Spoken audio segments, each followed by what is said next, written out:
What's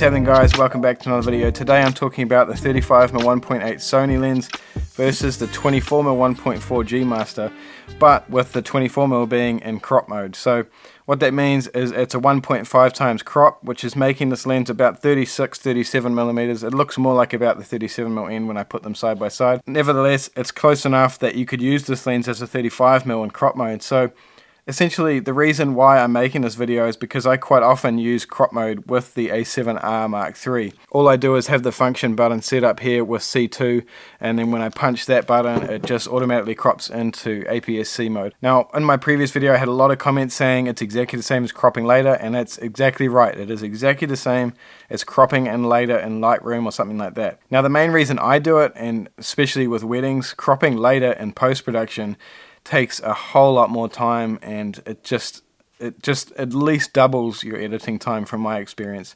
I really prefer not to crop anything if I don't have to. I don't even want to be straightening things out. So in camera, I'm really trying to get my framing as accurate as possible just to speed up that post-processing workflow. The other reason I do it is because with mirrorless cameras in crop mode, you're seeing the framing live in camera, and you tend to frame things differently. You know, if I'm in crop mode, I'll usually step back a little bit more. So what that means is on a 24mm lens, your subjects aren't going to be as warped out. Because you were standing closer, their faces are a little bit warped out. Like this wide angle lens here, you can see, you know, this is a 17mm, but you can see it's really, really wide. So there's a few benefits to shooting APS-C mode. There's a few downsides as well. Firstly, I'm going to get straight into the kind of technical stuff and the things to look out for, and then talk a little bit about real-world situations. I took a bunch of sample images for you guys to see, so let's just jump straight into it. Now, the main thing everybody's going to be concerned about is going to be the resolution. So with the A7RIII, it's about 42 megapixels. In crop mode, it cuts it down to 17.8 megapixels. So it's not a 1.5 times reduction. It's different because of the way the megapixels are, you know, it's different. So it's 17.8 megapixels with the A7RIII. Now, if you go to something like the A7III, a lot of people have asked me, what about crop mode on the A7III? It's a 24 megapixel camera.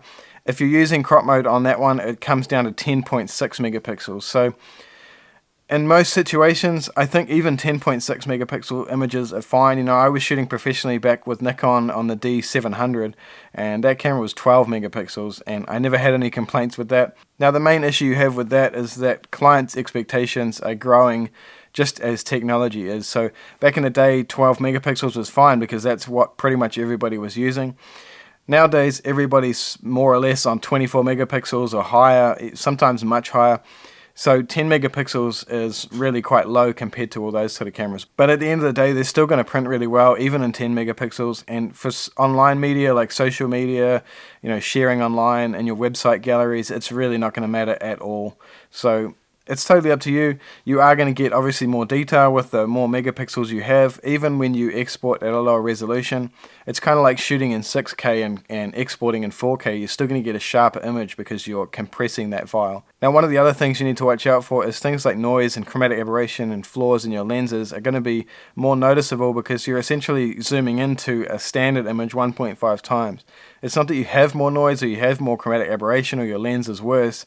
It's just because you're zoomed in to that same image 1.5 times, you're going to be noticing noise more than you would do otherwise. One of the next things people talk about all the time is in crop mode, you're probably going to be using the best parts of your lens. So most lenses tend to get a little bit soft on the outside edges and especially in the corners, and that's definitely true, and I found that with the 24 G Master. In crop mode, you're definitely getting a better overall image in terms of sharpness and clarity. So while it is true that you're only getting the best parts of the lens, having a sharp lens still obviously does make a difference. If you have a lens that's not very sharp and you're using it in APS-C mode, it's going to be even less sharp. You know, appearance-wise, it's going to look even less sharp. I had my camera pretty much as perfectly parallel to the wall as possible. That's quite important when you're talking about side sharpness. At 1.4, the 24 in crop mode did look a little bit sharper overall the whole entire frame, but not a huge amount. The difference was that the sharpness was more kind of even. It didn't fall off as much because you're not seeing the side of the lens. The 35mm 1.8 is still really, really good, and at f4 they're very, very hard to tell apart. Now when I was taking test images, I noticed probably one of the biggest things straight away is the exposure is really different, especially with prime lenses or lenses that vignette at all.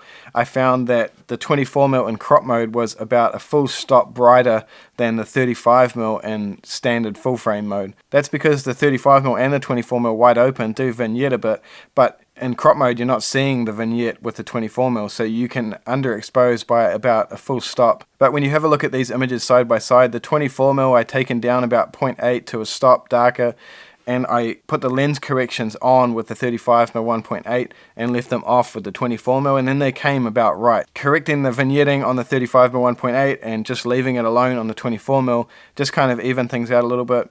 I also found the 24mm, this is very lens specific, but the 24mm is more true to life in terms of temperature, where the 35mm 1.8 is a little bit warmer by about 400 points on the Lightroom slider. Now in terms of depth of field, this seems to be a subject that people get a little bit sensitive about, but we're talking about perceived depth of field when you're looking at two photos side by side with the same field of view, which one is shallower and all that kind of stuff. Now it's still a 1.4 lens, it's still f1.4, it's still f1.4 in terms of light gathering. So in terms of depth of field, if you have the 35mm 1.8 set to f2 and the 24mm 1.4 set to 1.4, they look very similar in terms of background bokeh. So after all these super scientific tests, I went out and took a few pictures just as I normally would, side by side, not on a tripod or anything like that. I just had two A7RIIIs and each camera in my hand, the 24mm in crop mode and the 35 just in full frame. And I honestly don't think side by side, once they're edited is the thing, you know, you'll be able to see a really minor difference.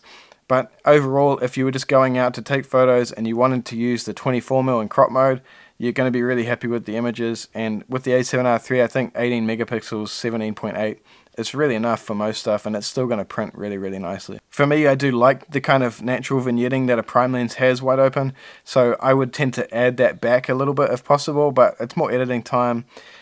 And it's going to be down to the individual user, so whatever you like in particular. But like I said, to me, the most important thing is real world situations, and I really don't think you're going to see a difference if you're shooting the 24mm in 1.4 in crop mode. So my recommendation, guys, if you want a 24 and a 35, I mean, by all means, go ahead and buy both of them. But if you just want one, go ahead and get the 24mm and the A7R and use it in crop mode. If you're in the A7R4, obviously it's going to be about 24, 25 megapixels in crop mode, so that's a big difference. If you have an A7III, it's going to be totally up to you whether 10 megapixels is enough. I would suggest going and printing some photos and just seeing how they look. So thanks for watching, subscribe to my channel, give me a thumbs up, I really appreciate all the support you guys are giving me. Follow along, let me know what you want to see next, and I'll see you in the next video.